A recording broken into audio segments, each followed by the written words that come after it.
सलिए साहित्य संसार में आपका फिर से स्वागत और अभिनंदन है। मुंशी प्रेमचंद की मशहूर कहानी कायर के माध्यम से आपके समक्ष मुखातिब होते हैं। युवक का नाम केशव था, युवती का नाम प्रेमा। दोनों एक ही कॉलेज के और एक ही क्लास के विद्यार्थी थे। केशव नए विचारों का युवक था, जात पात के बंधनों का विरोधी। प्रेमा पुराने संस्कारों की कायल थी, पुरानी मर्यादाओं और प्रथाओं में पूरा विश्वास रखने वाली।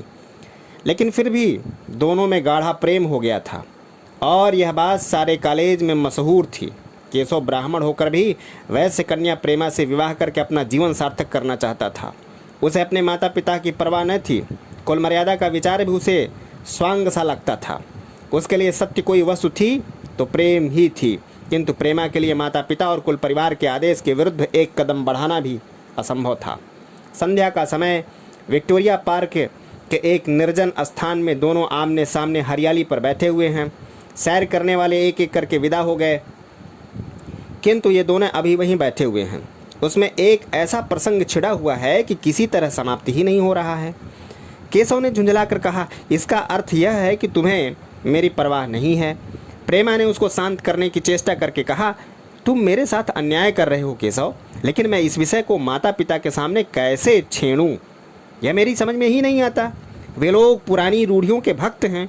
मेरी तरफ से कोई ऐसी बात सुनकर मन में जो जो शंकाएं होंगी उनकी तुम कल्पना कर सकते हो। केशव ने उग्र भाव से पूछा, तो तुम भी उन्हीं पुरानी रूढ़ियों की गुलाम हो? प्रेमा ने अपनी बड़ी बड़ी आंखों में मृदु स्नेह भरकर कहा, नहीं, मैं उनकी गुलाम नहीं हूँ, लेकिन माता पिता की इच्छा मेरे लिए और सब चीज़ों से अधिक मान्य है। तुम्हारा व्यक्तित्व कुछ नहीं है, ऐसा ही समझ लो। मैं तो समझता था कि ये ढकोसले मूर्खों के लिए ही हैं, लेकिन अब यह मालूम हुआ कि तुम जैसी विदुषियों की भी उसकी पूजा करती हैं। जब मैं तुम्हारे लिए संसार को छोड़ने पर तैयार हूँ तो तुमसे भी यही आशा करता हूँ। प्रेमा ने मन में सोचा, मेरा अपनी देह पर क्या अधिकार है? जिन माता पिता ने अपने रक्त से मेरी सृष्टि की है और अपने स्नेह से उसे पाला है, उनकी मर्जी के खिलाफ कोई काम करने का उसे कोई हक नहीं है। उसने दीनता के साथ केशव से कहा, क्या प्रेम स्त्री और पुरुष के रूप ही में रह सकता है, मैत्री के रूप में नहीं? मैं तो आत्मा का बंधन समझती हूँ। केशव ने कठोर भाव से कहा, इन दार्शनिक विचारों से तो मुझे पागल कर दोगी प्रेमा। बस इतना ही समझ लो कि मैं निराश होकर के जिंदा नहीं रह सकता। मैं प्रत्यक्षवादी हूँ और कल्पनाओं के संसार में प्रत्यक्ष का आनंद उठाना मेरे लिए असंभव है। यह कहकर उसने प्रेमा का हाथ पकड़कर अपनी ओर खींचने की चेष्टा की। प्रेमा ने झटके से हाथ छुड़ा लिया और बोली, नहीं केशव, मैं कह चुकी हूँ कि मैं स्वतंत्र नहीं हूँ।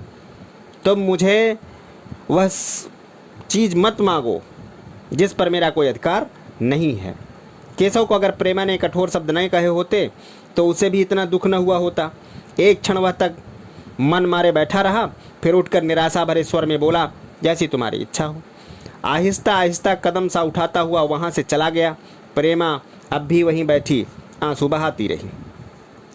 रात को भोजन करके प्रेमा जब अपनी माँ के साथ लेटी तो उसकी आंखों में नींद न थी। केशव ने उसे एक ऐसी बात कह दी थी जो चंचल पानी में पड़ने वाली छाया की तरह उसके दिल पर छाई हुई थी।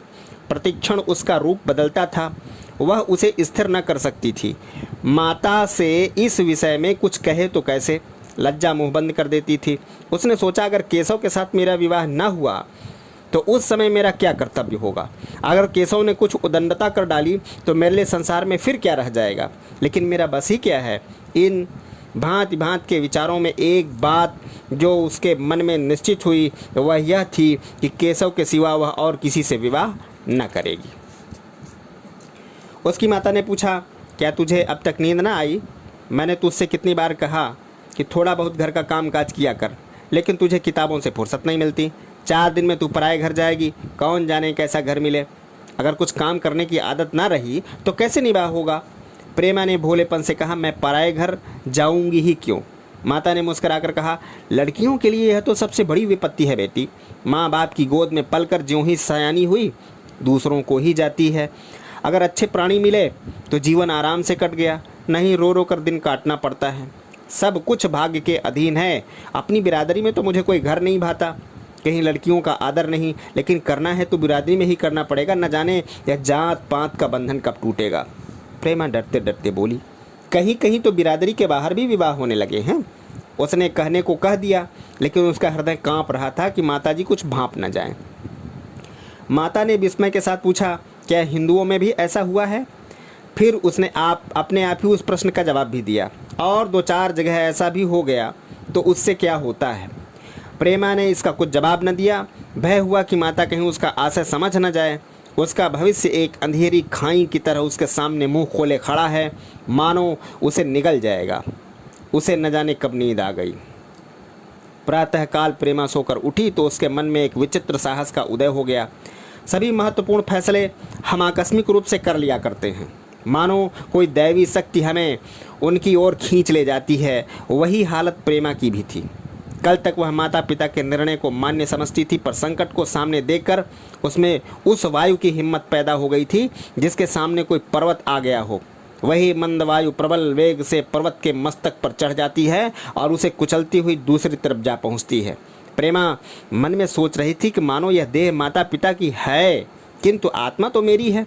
मेरी आत्मा को जो कुछ भुगतना पड़ेगा वह इसी देह से तो भुगतना पड़ेगा।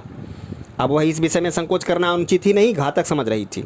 अपने जीवन को क्यों एक झूठे सम्मान पर बलिदान करें। उसने सोचा कि विवाह का आधार अगर प्रेम न हो तो वह देह का विक्रय है। आत्मा किसी को समर्पित क्यों, बिना प्रेम के ही हो सकता है यह। इस कल्पना ही के न जाने कितने अपरिचित युवक से उसका विवाह हो जाएगा। उसका हृदय विद्रोह कर उठा। वह अभी नाश्ता करके कुछ पढ़ने जा रही थी कि उसने पिता को देखा कि उसे बुला रहे हैं। मैं कल तुम्हारे प्रिंसिपल के पास गया था, वे तुम्हारी बड़ी तारीफ कर रहे थे। प्रेमा ने सरल भाव से कहा, आप तो यूं ही कहा करते हैं। नहीं, सच सच बोल रहा हूँ। यह कहते हुए उन्होंने अपनी मेज की दराज खोली और मखमल चौखटे से जड़ी हुई एक तस्वीर निकालकर उसे दिखाते हुए बोले, यह लड़का ICS के इम्तहान में प्रथम आया है। इसका नाम तो तुमने सुना होगा। बूढ़े पिता ने ऐसी भूमिका बांधी कि माँ उसका आशय न समझ सकी, लेकिन प्रेमा भांप गई। उसका मन तीर की भांति लक्ष्य पर जा पहुंचा। उसने बिना तस्वीर की ओर देखे कहा, नहीं, मैंने तो उसका नाम नहीं सुना। पिता ने बनावटी आश्चर्य से कहा, क्या तुमने उसका नाम ही नहीं सुना? आज के दैनिक पत्र में उसका चित्र और जीवन वृत्तांत छपा है। प्रेमा ने रुखाई से जवाब दिया, होगा, मगर मैं तो उस परीक्षा का कोई महत्व नहीं समझती। मैं तो समझती हूँ जो लोग इस परीक्षा में बैठते हैं वे पल्ले सिर के स्वार्थी होते हैं। आखिर उनका उद्देश्य इसके सिवा और क्या होता है कि अपने गरीब निर्धन दलित भाइयों पर शासन करें और खूब धन संचय करें। यह तो जीवन का कोई ऊंचा उद्देश्य नहीं है। इस आपत्ति में जलन थी, अन्याय था, निर्दयता थी। पिता ने समझा था कि प्रेमा यह बखान सुनकर रट्टू हो जाएगी। यह जवाब सुनकर तीखे स्वर में बोले, तू तो ऐसी बातें कह रही है कि जैसे तेरे लिए धन और अधिकार का कोई मूल्य ही नहीं है। प्रेमा ने ढिठाई से कहा, हाँ, मैं तो इसका मूल्य नहीं समझती और मैं आदमी से त्याग देखती हूँ। मैं ऐसे युवकों को जानती हूँ जिन्हें यह पद जबरदस्ती भी दिया जाए तो स्वीकार न करेंगे। पिता ने उपवास के ढंग से देखा, यह तो आज मैं नई बात सुनी। मैं तो देखता हूँ कि छोटी छोटी नौकरियों के लिए लोग मारे मारे फिरते हैं। मैं ज़रा उस लड़के की सूरत देखना चाहूँगा जिसमें इतना त्याग हो। मैं उसकी पूजा करूँगा। शायद किसी दूसरे अवसर पर यह शब्द सुनकर प्रेमा लज्जा से सिर झुका लेती, पर इस समय उसकी दशा उस सिपाही की सी थी जिसके पीछे गहरी खाई हो। आगे बढ़ने के सिवा उसके लिए कोई और मार्ग न था। अपने आवेश को संयम में दबाती हुई आंखों में विद्रोह भरे वह कमरे में गई और केशव के कई चित्रों में से वह एक चित्र चुना कर लाई जो उसकी निगाह में सबसे खराब था और पिता के सामने रख दिया। बूढ़े पिताजी ने चित्र को उपेक्षा के भाव से देखना चाहा, लेकिन पहली ही दृष्टि में उसने उन्हें आकर्षित कर लिया। ऊंचा कद था और दुर्बल होने पर भी उसका स्वस्थ गठन और संयम का परिचय दे रहा था। मुख पर प्रतिभा का तेज न था, पर विचारशीलता का कुछ ऐसा प्रतिबिंब था जो उसके मन में विश्वास पैदा कर सकता था। उन्होंने उस चित्र की ओर देखते हुए पूछा, यह चित्र किसका है? प्रेमा ने संकोच से सिर झुकाकर कहा, यह मेरे ही क्लास में पढ़ते हैं, अपनी ही बिरादरी का है। प्रेमा की मुख मुद्रा धूमिल हो गई। इसी प्रश्न के उत्तर पर उसकी किस्मत का फैसला हो जाएगा। उसके मन में पछतावा हुआ कि व्यर्थ में इस चित्र को यहाँ लाई। उसमें एक क्षण के लिए जो दृढ़ता आई थी वह इस प्रश्न के सामने कातर हो उठी। दबे हुई आवाज़ में बोली, जी नहीं, वह ब्राह्मण है। और कहने के साथ सी क्षुब्ध होकर के कमरे में निकल गई। मानो यहाँ की वायु में उसका गला घुटा जा रहा हो, और दीवार की आड़ में खड़ी होकर के रोने लगी। लाला जी को तो पहले ऐसा क्रोध आया कि प्रेमा को बुलाकर साफ साफ कह दें कि यह असंभव है। वे उसी गुस्से में दरवाजे तक आए, लेकिन प्रेमा को रोते देखकर नम्र हो गए।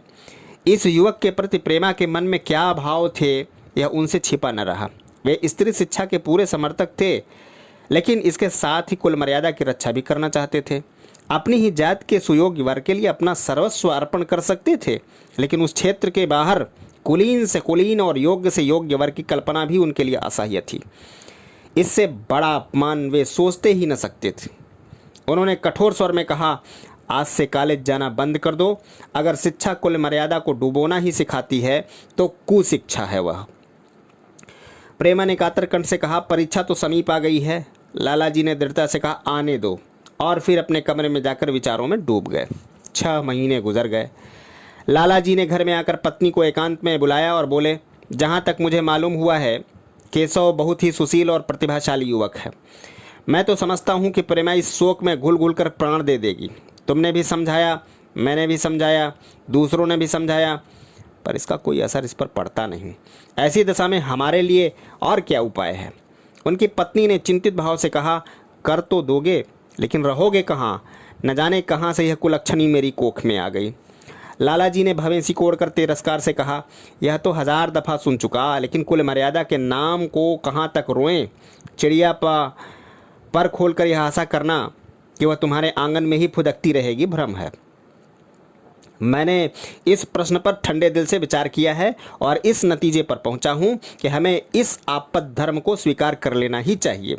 कुल मर्यादा के नाम पर मैं प्रेमा की हत्या नहीं कर सकता। दुनिया हंसती हो हंसे, मगर वह जमाना बहुत जल्द ही आने वाला है जब ये बंधन टूट जाएंगे। आज भी सैकड़ों विवाह जात पात के बंधनों को तोड़कर हो चुके हैं। अगर विवाह का उद्देश्य स्त्री और पुरुष का सुखमय जीवन है तो हम प्रेमा की उपेक्षा नहीं कर सकते हैं। वृद्धा ने क्षुब्ध होकर कहा, जब तुम्हारी यही इच्छा है तो मुझसे क्या पूछते हैं? लेकिन मैं कह देती हूँ कि मैं इस विवाह से संतुष्ट नहीं हूँ और इसके नज़दीक न जाऊँगी, न कभी इस छोकरी का मुंह देखूँगी। समझ लूँगी जैसे और सब लड़के मर गए वैसे यह भी मर गई। तो फिर आखिर तुम क्या करने को कहती हो? क्यों नहीं उस लड़के से विवाह कर देते? उसमें क्या बुराई है? वह 2 साल में सिविल सर्विस पास करके आ जाएगा। केशव के पास क्या रखा है? बहुत होगा, किसी दफ्तर में क्लर्क हो जाएगा। और अगर प्रेमा प्राण हत्या कर ले तो कर ले। तुम तो उसे और सह देते हो। जब उसे हमारी परवाह नहीं है तो हम उसके लिए अपना नाम क्यों कलंकित करें? प्राण हत्या करना कोई खेल नहीं है, यह सबकी धमकी है। मन घोड़ा है, जब तक उसे लगाम न दो पुट्ठे पर हाथ भी न रखने देगा। जब उसके मन का यह हाल है तो कौन कहे केशव के साथ ही जिंदगी भर निवाह करेगी? जिस तरह आज उसे उससे प्रेम है उसी तरह कल दूसरे से भी हो सकता है। तो क्या पत्ते पर अपना मांस बिकवाना चाहते हो? लाला जी ने स्त्री के प्रश्न सूचक दृष्टि से देखकर कहा, और अगर वह कल खुद जाकर केशव से विवाह कर ले तो तुम क्या कर लोगी? फिर तुम्हारी कितनी इज्जत रह जाएगी? वह चाहे संकोचवश या हम लोगों के लिहाज से ही यूँ बैठी है रहे, पर यह जिद पर कमर बांध ले, हम तुम कुछ नहीं कर सकते हैं। इस समस्या का ऐसा भीषण अंत भी हो सकता है। यह इस वृद्धा के ध्यान में भी न आया। यह प्रश्न बम के गोले की तरह उसके मस्तक पर गिरा। एक क्षण तक वह अवाक बैठी रह गई, मानो इस आघात ने उसकी बुद्धि की धज्जियां उड़ा दी हो। फिर पराभूत होकर बोली, तुम्हें अनोखी ही कल्पनाएं सूझती हैं। मैंने तो आज तक कभी भी नहीं सुना कि किसी कुलीन कन्या ने अपनी इच्छा से विवाह किया है। तुमने न सुना हो, लेकिन मैंने सुना है और देखा है, और ऐसा होना बहुत संभव है। जिस दिन ऐसा होगा उस दिन तुम मुझे जीती न देखोगे। मैं यह नहीं कहता कि ऐसा होगा ही, लेकिन होना संभव है। तो जब ऐसा होना है तो इससे तो अच्छा यही है कि हम इसका प्रबंध करें। जब नाक ही कट रही है तो तेज छुरी से क्यों न कटें? कल केशव को बुलाकर देखो क्या कहता है। केशव के पिता सरकारी पेंशनर थे, मिजाज से चिड़चिड़े और कृपण। धर्म के आडंबरों में ही उनके चित्त को शांति मिलती थी। कल्पना शक्ति का अभाव था, किसी के मनोभावों का सम्मान न कर सकते थे। वे अब भी उस संसार में रहते थे जिसमें उन्होंने अपने बचपन और जवानी के दिन काटे थे। नवयुग की बढ़ती हुई लहर को वे सर्वनाश कहते थे और कम से कम अपने घर को दोनों हाथों और दोनों पैरों का जोर लगाकर उसे बचाए रखना चाहते थे। इसलिए जब एक दिन प्रेमा के पिता उनके पास पहुँचे और केशव से प्रेमा के विवाह का प्रस्ताव किया तो बूढ़े पंडित जी अपने आपे में न रह सके। धुंधली आंखें फाड़ कर बोले, आप भंग तो नहीं खाकर आए हैं? इस तरह का संबंध और चाहे जो कुछ हो, विवाह नहीं है। मालूम होता है आपको भी नए जमाने की हवा लग गई है। बूढ़े बाबूजी ने नम्रता से कहा, मैं खुद ऐसा संबंध नहीं पसंद करता हूँ। इस विषय में मेरे भी वही विचार हैं जो आपके हैं, पर बात ऐसी आ पड़ी है कि मुझे विवश होकर के आपकी सेवा में आना पड़ा। आजकल के लड़के और लड़कियाँ कितने स्वेच्छाचारी हो गए हैं, यह तो आप जानते ही हैं। हम बूढ़े लोगों के लिए अब अपने सिद्धांतों की रक्षा करना कठिन हो गया है। मुझे भय है कि कहीं ये दोनों निराश होकर अपनी जान पर न खेल जाएं। बूढ़े पंडित जी की जमीन पर पांव पटकते हुए गरज उठे, आप क्या कहते हैं साहब? आपको शर्म नहीं आती? हम ब्राह्मण हैं और ब्राह्मणों में भी कुलीन। ब्राह्मण कितने ही पतित हो गए हों, लेकिन हम इतने मर्यादा शून्य नहीं हुए हैं कि बड़िए बक्कालों की लड़की से विवाह करते फिरे। जिस दिन कुलीन ब्राह्मणों में लड़कियां न रहेंगी उस दिन यह समस्या उपस्थित हो सकती है। मैं कहता हूँ आपको, मुझसे यह बात कहने का साहस कैसे हुआ? बूढ़े बाबूजी जितना ही दबते थे उतना ही पंडित जी बिगड़ते थे। यहाँ तक कि लाला जी अपना अपमान ज़्यादा न सह सके और अपनी तकदीर को कोसते हुए चले गए। उसी वक्त काले से केशव आया। पंडित जी ने तुरंत उसे बुलाकर कठोर कंठ से कहा, मैंने सुना है तुमने किसी बनिए की लड़की से अपना विवाह कर लिया है। यह खबर कहाँ तक सही है? केशव ने अनजान बनकर पूछा, आपसे किसने कहा? किसी ने कहा। मैं पूछता हूँ यह बात ठीक है या नहीं? अगर ठीक है और तुमने अपनी मर्यादा को डुबाना निश्चय कर लिया है तो तुम्हारे लिए हमारे घर में कोई स्थान नहीं है। तुम्हें मेरी कमाई पर एक धेला भी नहीं मिलता। मेरे पास जो कुछ है वह मेरी अपनी कमाई है। मुझे अख्तियार है कि मैं जिसे चाहूँ दे दूँ। तुम यह अनित करके मेरे घर में कदम नहीं रख सकते। केशव पिता के स्वभाव से परिचित था। प्रेमा से उसे प्रेम था। वह गुप्त रूप से प्रेमा से विवाह कर लेना चाहता था। बाप हमेशा तो बैठे न रहेंगे। माता के स्नेह पर उसे विश्वास था। उस प्रेम की तरंग में वह सारे कष्टों को झेलने के लिए तैयार मालूम होता था। लेकिन जैसे कोई कायर सिपाही बंदूक के सामने जाकर हिम्मत खो बैठता है और कदम पीछे हटा लेता है, वही दशा केशव की हुई। वह साधारण युवकों की तरह सिद्धांतों के लिए बड़े बड़े तर्क कर सकता था, जबान से अपनी भक्ति की दुहाई दे सकता था, लेकिन इसके लिए यातनाएं झेलने की सामर्थ्य उसमें न थी। अगर वह अपनी जिद पर अड़ा और पिता ने अपनी टेक रखी तो उसका कहाँ ठिकाना लगेगा, इसका जीवन ही नष्ट हो जाएगा। उसने दबी जबान से कहा, जिसने आपसे यह कहा है बिल्कुल झूठ कहा है। पंडित जी ने तीव्र नेत्रों से देखकर कहा, तो यह खबर बिल्कुल गलत है? जी हाँ, बिल्कुल गलत है। तो तुम आज ही इसी वक्त उस बनिए को खत लिख दो और याद रखो कि अगर इस तरह की चर्चा फिर कभी उठी तो तुम्हारा सबसे बड़ा शत्रु होऊंगा। बस जाओ। केशव और कुछ न कह सका।